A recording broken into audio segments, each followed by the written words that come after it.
Before we begin, you're watching AI President Analysis. This is a political analysis podcast for education and discussion purposes only. No endorsements, no affiliations. All information is based on publicly available sources. North Korea already in the war. Not Iran war, Ukraine war. 12,000 North Korean soldiers fighting for Russia right now. 600 plus already dead, and nobody's talking about it. October 2024. U.S. intelligence confirmed North Korean troops deploying to Russia. Not advisors, not observers, combat troops. Armed, trained, fighting. Initial deployment, 3,000 soldiers sent to Russian Far East, training, integration with Russian units. November 2024, deployment increased, 12,000 total sent to Kursk region, Ukrainian border, active combat zone. December 2024, first confirmed casualties. South Korean intelligence reported 100 North Korean soldiers killed in first month. January 2025, casualties mount, 300 dead, fighting in Kursk, Donetsk, Bakhmut. March 2026, current estimate, 600 plus North Korean soldiers dead, thousands more wounded. These aren't mercenaries, not volunteers, North Korean military, sent by Kim Jong Un following Putin's orders, fighting Ukraine. And there's a treaty, mutual defense, signed last year. June 2024, Putin visited Pyongyang, first time in 24 years, summit with Kim Jong Un, signed Comprehensive Strategic Partnership Treaty. Article 4, Mutual Defense Clause. Quote, if either party faces armed aggression, the other shall provide military assistance without delay. Without delay. Immediate military support. Attack on Russia equals attack on North Korea, and vice versa. This means if U.S. strikes Russia, North Korea obligated to respond. If someone attacks North Korea, Russia obligated to defend.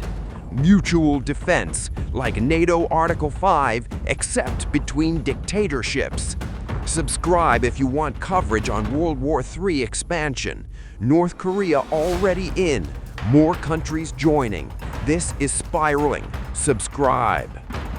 Now, the Iran connection, and it's real. North Korea condemned U.S. strikes on Iran, called it aggression, but didn't report Khamenei's death. Why? Because supreme leaders aren't supposed to die. Iran, North Korea, Russia axis forming quietly behind scenes. March 1st, North Korea's state media condemned U.S. and Israeli strikes on Iran. Statement: the recent military aggression against the Islamic Republic of Iran is a flagrant violation of sovereignty. Condemned, sovereignty violation, strong language, official position. But North Korean media never reported Khamenei's death, not once, silent. Why? Because reporting supreme leader's death is dangerous for Kim, for regime stability. If Khamenei can be killed, supreme leaders aren't untouchable. That's bad precedent for Kim Jong Un. So North Korea ignored it, condemned U.S. aggression, but never mentioned Iran's leader died. And the trilateral axis, Iran, Russia, North Korea. All three share common interest, anti-U.S., anti-West, pro-multipolar world. Russia provides Iran intelligence. North Korea provides Russia troops. Iran provides both with oil and drones. It's a circular support system. Each helps others against common enemy, United States. North Korea benefits, gets Russian military technology, space program assistance, food aid during famines. Russia benefits, gets North Korean troops, artillery shells, missiles, manpower for Ukraine war. Iran benefits, gets Russian air defense, Chinese financial support, North Korean weapons tech. This is Axis, not formal alliance, no treaty between all three, but coordinated, aligned, mutually supporting. Hit the like button if you think this is building to something bigger, because it is. Now, the big question. Will North Korea send troops to help Iran? Short answer, probably not, but maybe. Long answer, depends on three things: Russia's request, US escalation, and Kim's calculation. Factor 1, Russia's request. If Putin asks Kim to send troops to Iran, Kim will consider seriously. Why? Mutual defense treaty, debt to Russia. Putin helped North Korea survive sanctions, nuclear program, space launches. Putin gave North Korea satellite technology. November 2023, North Korea successfully launched spy satellite, Russian help. Putin provides food, oil, technology. Kim owes him, big time. If Putin says we need troops in Iran, Kim would struggle to refuse, but would he actually send them? Factor 2, US escalation. If US launches ground invasion of Iran, changes calculation, makes North Korean involvement more likely. Why?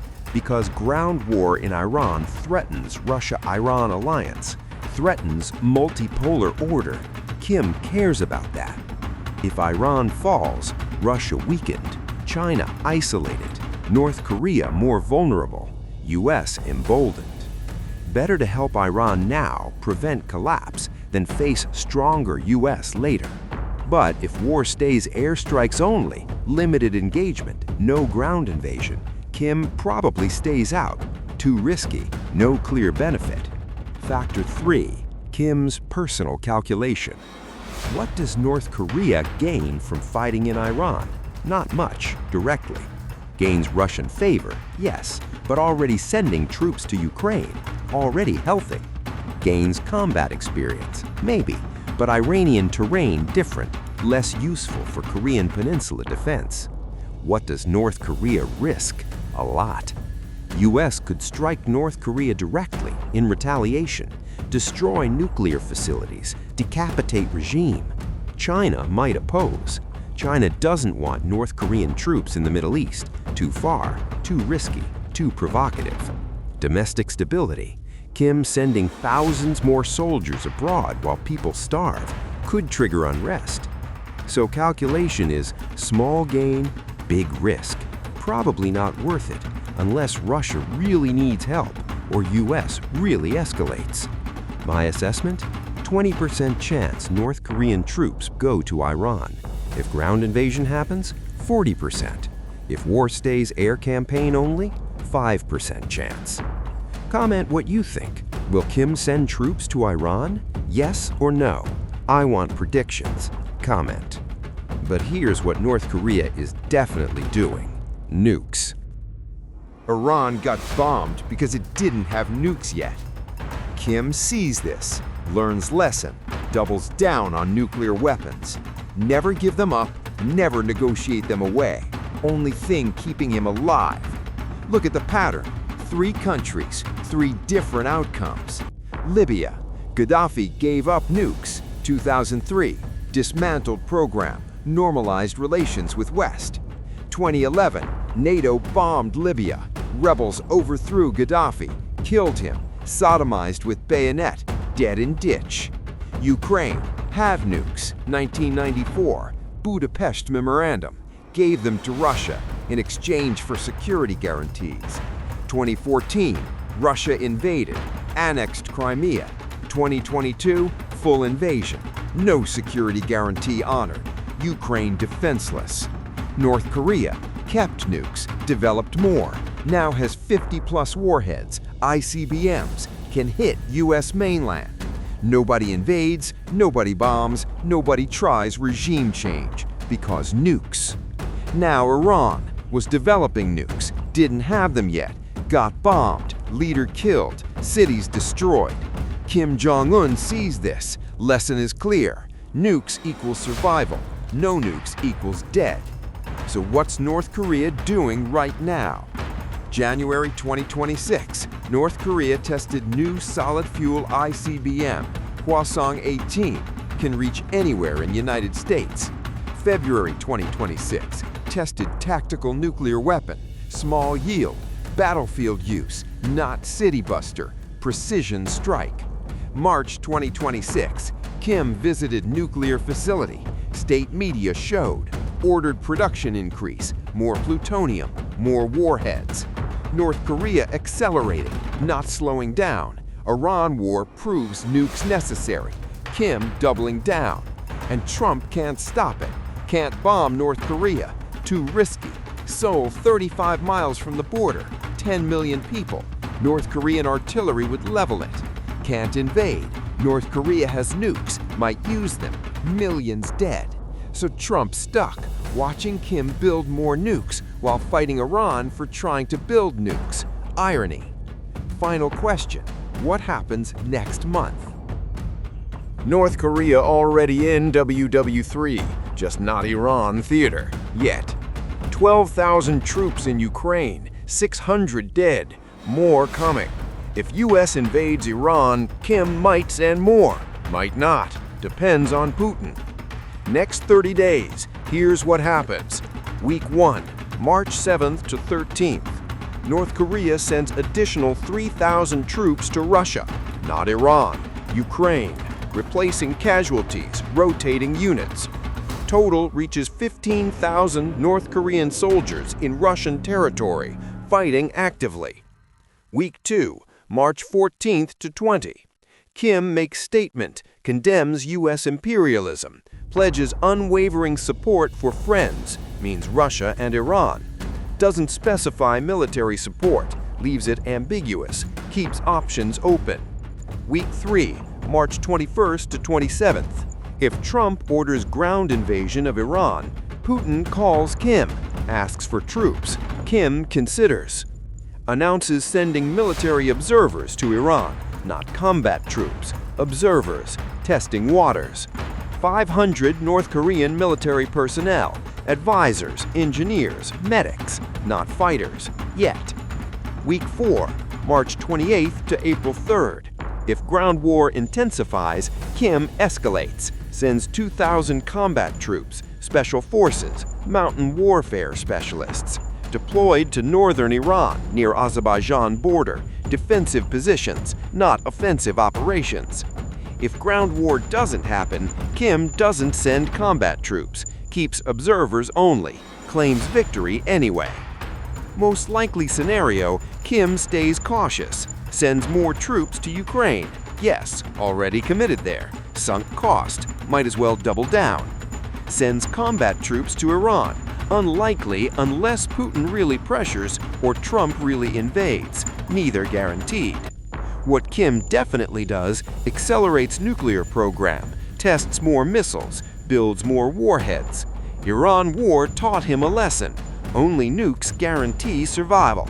So build more, test more, show strength. And maybe Kim calls Trump directly, proposes summit, offers denuclearization talks. Why? Because Khamenei's death scared him. Supreme leaders can die. US can kill them. Kim wants insurance. Trump would take the call. Loves summits with dictators. Photo op. Nobel Peace Prize dreams.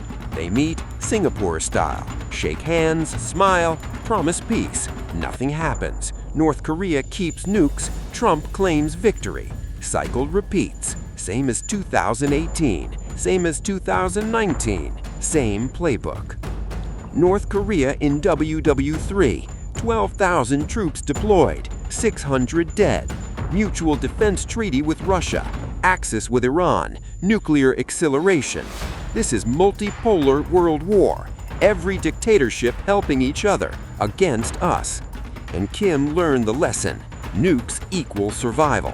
He's never giving them up. Welcome to the Nuclear Club. Membership is permanent. Subscribe for updates on WW3 expansion. North Korea is in. Who's next? Subscribe to find out. See you in the next one. They're all watching Iran, learning lessons, building nukes.